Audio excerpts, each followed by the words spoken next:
3, 2, 1. Here we go!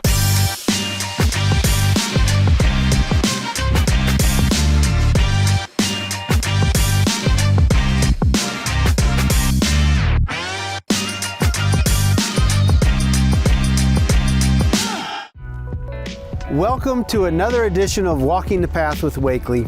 We have a very special guest today. Nichelle is a senior.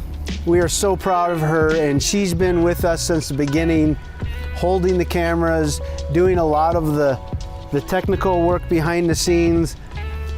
But now we need her light to shine in front of the camera.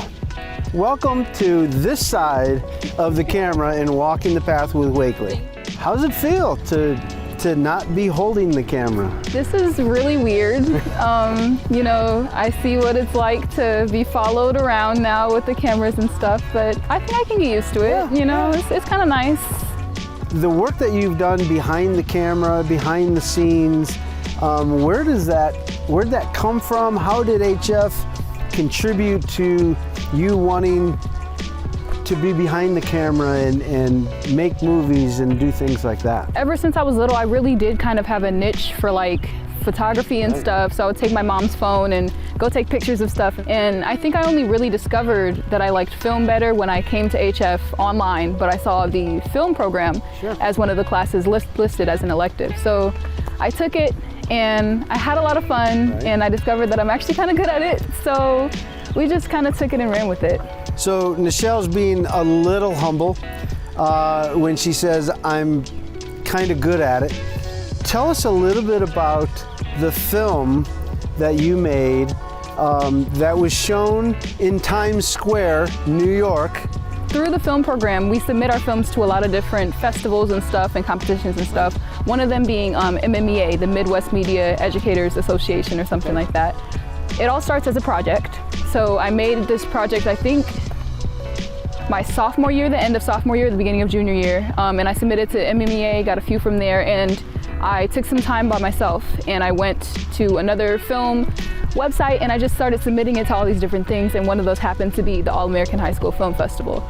So it's hosted in New York every year around October, and if your film is selected, it gets to screen at an AMC theaters in Times Square, which is really cool. And how did HF help you get to that point? Definitely starting with the teachers and the resources that we have. Shout out Mr. Holdren. He was just there, especially in the online area and stuff when we first came on and our computer screens were off and we were too scared to show our faces and stuff. He was very consistent with trying to be there for his students and stuff, and just making sure that we have everything that we need. And you could tell that he wanted us to become the greatest filmmakers that we wanted to be. So, and then that and the resources that we have at HF. We have almost $1 million equipment to use for both the broadcasting program and for the film program here at HF. And to be able to get to use that, you know, as a 14-year-old freshman or something is absolutely insane. And then being taught to use those things, you know, not just being thrown at me and just like try and go for it, you know, that definitely helped. Yeah, and I mean, that's one of the main reasons why I was able to get better results out of what I'm doing and stuff, just because of the things that were offered as students. So not only are you terrific at film and very accomplished and award-winning, but you have 4 published children's books. It all started in 4th grade, actually. My teacher told us to write a short story about her cat.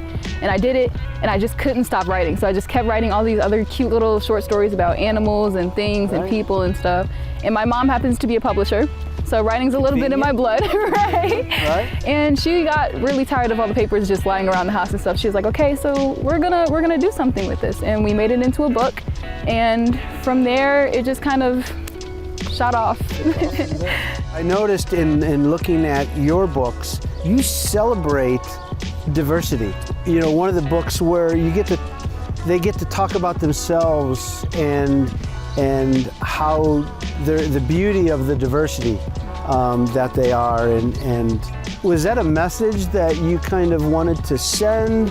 Something that you see other children, young children need in the world? The book that you're talking about is probably Beautiful Brown Child. Yep. I wrote that in the heat of 2020. So it was a really rough year. Sure. On the news, all you saw was like all that bad stuff. And just like looking at it, you wanted to cry because it's like, how do people even do these types of things to each other?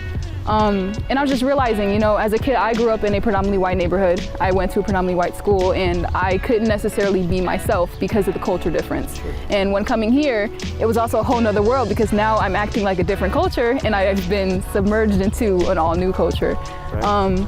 And I just really wanted to write something for kids who might not have felt themselves, especially in that type of year, to see themselves in a book and on shelves, because that's one of the places where we're really lacking a lot of diversity, not just for African American students, but for people of all colors. So I really wanted them to just look at themselves and see themselves in a cute little book.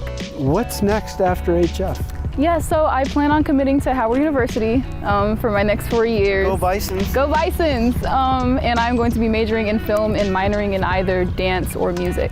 Okay. Yeah. And as we end this Walking the Path with Wakeley with our favorite camera person, author, filmmaker, extraordinaire, what does We Are HF mean to you? Yeah, I mean, We Are HF, coming from middle school, it was one of those things where it's just like, okay, that's the saying, that's what we do everywhere and stuff, but like, it's one of those things where you don't know until you get there, you don't know until you experience it.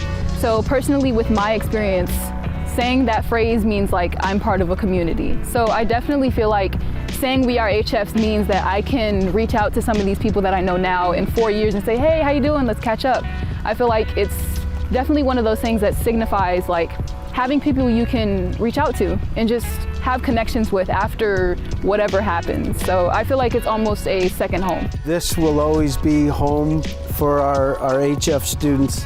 And I will say that I'm honored that you've been a part of all of the Walking the Path with Wakeley, but the path endures long after we're gone. So I appreciate you so much, and thank you for being on Walking the Path. Absolutely, thank you for having me. Yay!